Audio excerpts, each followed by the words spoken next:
तान्या हमेशा शैतानियां करती रहती थी। खेल कूद की शौकीन तान्या कभी इधर भागती कभी उधर भागती। बस उसे कोई पढ़ने को ना कहे। अगर किसी ने पढ़ने को कह दिया तो मानो उसकी जान ही मान ली हो। उसे पढ़ना बिल्कुल भी अच्छा नहीं लगता था। तानिया चाहती थी कि वह हमेशा खेलती कूदती रहे और उसकी माँ उसे रोज शाम को पढ़ने के लिए बिठा देती थी। एक दिन तान्या अपना सबसे पसंदीदा खेल खेल रही थी। जैसे ही उसकी माँ ने उसे पढ़ने को कहा वह बहुत ज्यादा गुस्सा हो गई। उसने सोचा कि अगर वह घर की सारी किताबें जला दे तो उसकी प्रॉब्लम हमेशा के लिए खत्म हो जाएगी। अगले दिन जब उसकी माँ घर पर नहीं थी, तान्या ने सारी किताबों में आग लगा दी। उस आग में एक लाल किताब भी थी। जैसे ही वह किताब जली, बिजली जोर जोर से गड़गड़ाने लगी, तेज हवाएं चलने लगी और अचानक से एक लपट बाहर निकली जो धीरे धीरे एक औरत का रूप लेने लगी। तान्या उसे देखकर बहुत ज्यादा डर गई। तभी अचानक वहां पर उसकी माँ आ गई और तान्या को एक थप्पड़ लगा दिया और तान्या की माँ तुरंत उसे पूजा वाले कमरे में ले गई।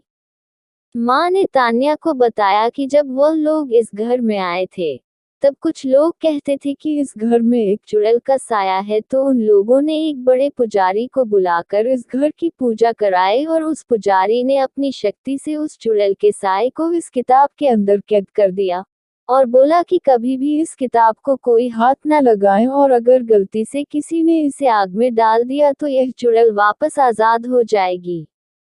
तान्या यह बात सुनकर डर गई और बोली, माँ अब क्या करें? तब माँ ने बोला, पुजारी जी ने उन्हें एक पवित्र जल दिया था कि अगर यह चुड़ैल कभी गलती से बाहर आ भी जाए तो इस जल को छिड़ककर उस चुड़ैल को फिर से कैद किया जा सकता है। पर अब मुश्किल यह थी कि यह जल छिड़का कैसे जाए, क्योंकि वह चुड़ैल काफी गुस्से में थी, क्योंकि उसे इतने लंबे समय तक के लिए इस किताब में बंद कर दिया था।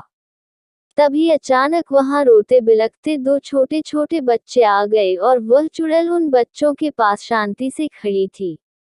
माँ धीरे से कमरे से बाहर आए और उस चुड़ैल से बात करने की कोशिश करने लगी। जैसे उस चुड़ैल ने माँ को देखा, वह चुड़ैल माँ पर हमला करने के लिए भागी। माँ के हाथ में वह पवित्र जल था। उस जल को देखकर चुड़ैल डर गई और वहीं रुक गई और बोली, मेरे पर यह जल मत डालो, मेरे बच्चे फिर अकेले हो जाएंगे। माँ ने उस चुड़ैल को बड़े ध्यान से देखा और पूछा कि तुम्हारे साथ क्या हुआ था? चुड़ैल बोली, मेरे पति ने मुझे वही जिंदा जला दिया था और मेरे बच्चे भूखे बिलखते रह गए और ऐसे ही उन्होंने भी दम तोड़ दिया। बस अंतर इतना रहा कि मैं तो चुड़ैल बन गई और मेरे बच्चे भूत बन गए। तब से हम यहीं रहते थे, पर 10 साल पहले तुम आए और तुमने मुझे इस किताब में कैद कर दिया। आज मैं वापस आजाद हुई हूँ। मैं अपने बच्चों को वापस अकेले नहीं छोड़ना चाहती हूँ। माँ सोचने लगी कि अगर यह चुड़ैल ऐसे ही रही और लोगों को नुकसान पहुंचाएगी। तभी चुड़ैल बोली कि तुम हम पर जल मत डालो, हमें मुक्ति दिला दो। माँ ने पूछा कि मैं तुम्हें मुक्ति कैसे दिला सकती हूँ? चुड़ैल बोली कि तुम इस घर के पीछे वाले नीम के पेड़ के नीचे एक हवन कराओ और मेरे बच्चों की आत्मा की मुक्ति के लिए प्रार्थना करो। माँ ने पूछा कि उस पेड़ के नीचे क्यों?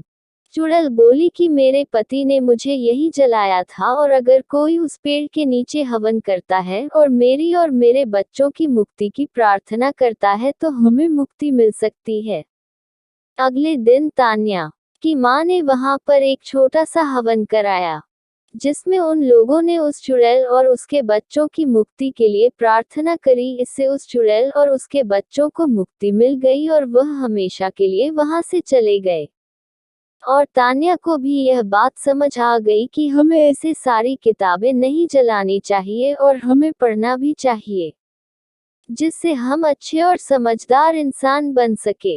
Moral of the story in Hindi: कोई इंसान जन्म से बुरा नहीं होता, हालात उसे बुरा बना देते हैं। उसे अपने आप को सुधारने का मौका देना चाहिए। Please subscribe my channel and press bell icon.